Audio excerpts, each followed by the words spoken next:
Once upon a time, there was a beautiful girl. After her mother passed away, her father remarried, bringing his new wife and her 2 daughters from a previous marriage into their home.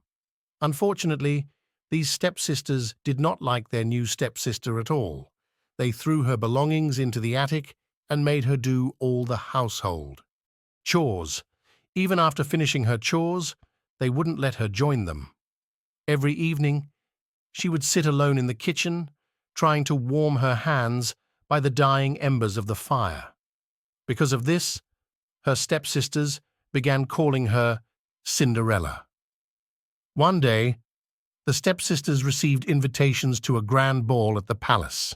They were ecstatic because everyone knew that the prince was looking for a bride. They thought, "Who knows, maybe he'll choose one of us." They immediately started preparing themselves to look as beautiful as possible. However, unlike Cinderella, both stepsisters were quite ugly. On the night of the ball, after the stepsisters had left, Cinderella sat in the kitchen, quietly crying. Suddenly a woman's voice asked, "What's wrong, Cinderella?" Through her sobs, Cinderella replied, "I also wanted to go to the ball." "Then you shall," said the voice. Cinderella turned to see a beautiful woman standing beside her. "I am your fairy godmother," said the woman. "We don't have time to waste. Bring me a pumpkin immediately." Cinderella fetched a pumpkin, and with a touch of her magic wand, the pumpkin transformed into a magnificent carriage. "Now, 6 mice."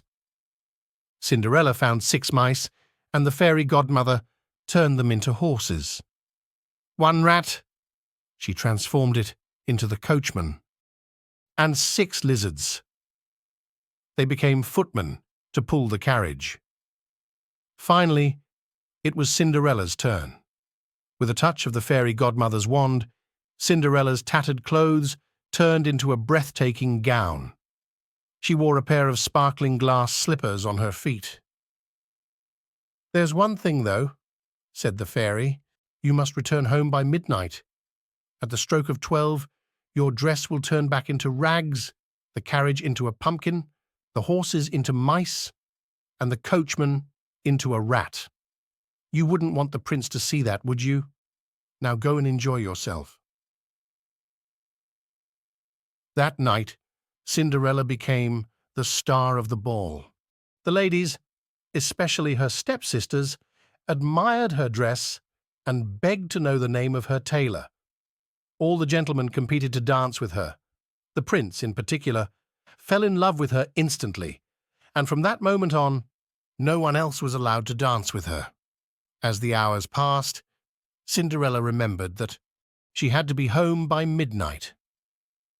"Don't go!" the prince called after her, but without a moment's pause, Cinderella ran away.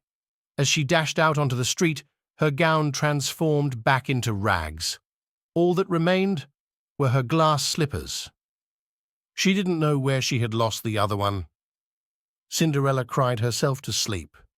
That night, she thought her life would never be as wonderful as that night again.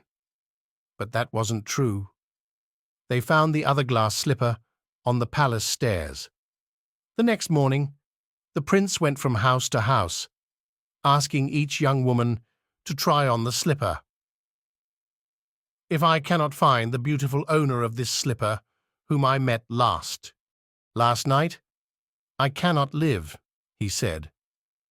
Finally, he arrived at Cinderella's house. Her stepsisters tried on the slipper, but it didn't fit them at all. The prince was very upset, but there were only a few houses left to visit. Just as he was about to leave, the housemaid caught his attention. "Madame," said the prince to Cinderella, "would you also try it on?" "Her? How dare you?" shouted the stepsisters. However, the prince insisted. It was evident to him how beautiful Cinderella was. The slipper fit her perfectly. As the prince knelt down to propose to Cinderella, the stepsisters could only watch with anger and envy.